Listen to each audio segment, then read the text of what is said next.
कर्मचारी संघटना पालघर जिल्हा आणि या संघटनेचं हे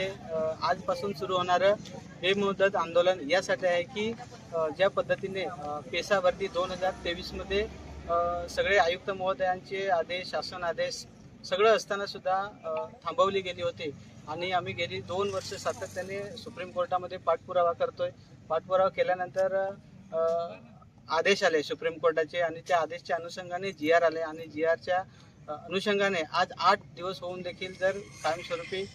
आणि नियमित नियुक्त्या जर होत नसतील तर हे आमच्यावर मोठा अन्याय आहे आणि म्हणून कायमस्वरूपी नियुक्ती मिळावी 17 वर्गाला ही एकमेव मागणी आमची आहे. जोपर्यंत नियुक्त्या मिळत नाही तोपर्यंत हे बेमुदत आंदोलन सुरूच राहील असं या ठिकाणी मी स्पष्ट करतो.